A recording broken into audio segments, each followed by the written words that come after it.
بسم اللہ الرحمن الرحیم۔ امام مالک اور خواجہ حسن بصری کے استاد ربیع الرائے ابھی اپنی والدہ کے شکم میں ہی تھے کہ ان کے والد عبد الرحمن فروخ جہاد کے لیے خراساں چلے گئے اور مسلسل 27 برس تک جہاد ہی میں رہے۔ جب لوٹے تو جس بچے کو شکم مادر میں چھوڑ کر گئے تھے وہ بڑا ہو کر اپنے دور کا امام حدیث بن چکا تھا۔ عبد الرحمن فروخ 27 برس کے بعد جہاز سے لوٹ کر مدینہ منورہ اپنے مکان پر پہنچے اور دروازہ کھٹکھٹایا۔ جب ربیع الرائے نے دروازہ کھولا تو یہ دیکھا کہ ایک فوجی گھوڑے پر سوار نیزہ ہاتھ میں لیے کھڑا ہے، جو دروازہ کھلتے ہی میرے مکان میں بے تکلف داخل ہونے لگا۔ ربیعہ نے ڈانٹا، تو کون ہے اور تو کس طرح مکان میں گھسا پڑتا ہے؟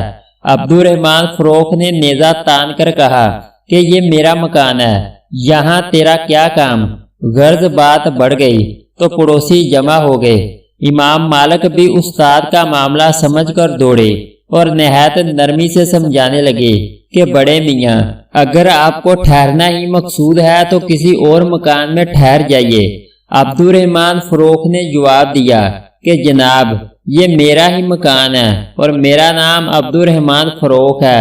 ربیعہ کی والدہ نے یہ نام سن کر جو اندر سے دیکھا تو پہچان کر بولی کہ ارے یہ تو ربیعہ کے باپ ہیں۔ پھر تو کیا تھا، باپ بیٹے دونوں گلے مل کر خوب روئے اور دونوں گھر میں داخل ہوئے۔ عبد الرحمن فروخ جب اطمینان سے بیٹھ گئے تو ان کو وہ 30,000 اشرفیاں یاد آئیں جو جہاد کے لیے روانگی کے وقت بیوی کو سونپ گئے تھے۔ چنانچہ بیوی سے پوچھا کہ میری امانت کہاں ہے؟ ہوشیار بیوی نے کہا، گھبرائیے مت، میں نے اس کو ضائع نہیں کیا ہے۔ ربیعہ اس عرصے میں مسجد نبوی پہنچ کر اپنے حلقہ درس میں بیٹھ چکے تھے اور لوگوں کا ایک ہجوم جس میں امام مالک رحمۃ اللہ علیہ اور خواجہ حسن بصری رحمۃ اللہ علیہ جیسے لوگ شامل تھے، شیعہ کو گھیرے ہوئے تھے۔ عبد الرحمن فروخ جو نماز پڑھنے کے لیے مسجد نبوی گئے تو یہ منظر دیکھا اور بڑی دیر تک شوقی نگاہوں سے اس نورانی مجمع کو دیکھتے رہے۔ ربیعہ کے سر پر ایک اونچی ٹوپی تھی اور وہ سر جھکائے ہوئے بیٹھے تھے، اس لیے عبد الرحمن فروخ انہیں پہچان نہیں سکے اور حاضرین سے پوچھا، یہ شیخ الحدیث کون ہے؟ سامعین نے جواب دیا کہ یہ ربیعہ بن عبد الرحمن فروخ ہیں۔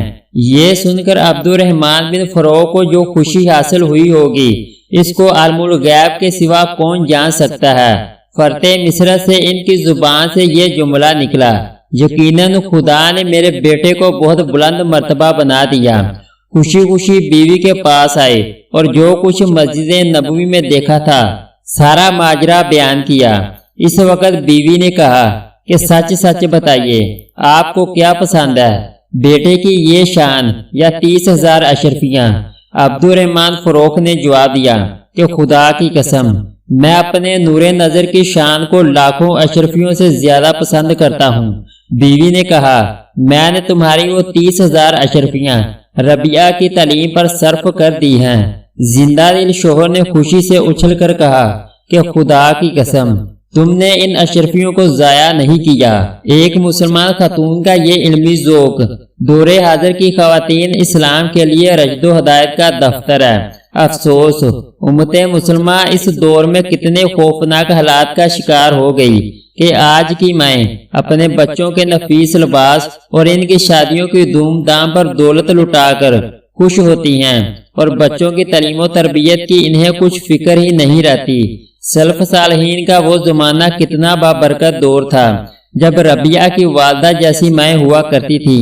اللہ اکبر، سچ ہے، یہ وہ مائیں تھیں جن کی گود میں اسلام پلتا تھا۔ اسی غیرت سے انسان نور کے سانچے میں ڈلتا تھا۔ اگر آپ کو ہماری ویڈیو اچھی لگی تو اس کو لائک اور سبسکرائب کر دیں۔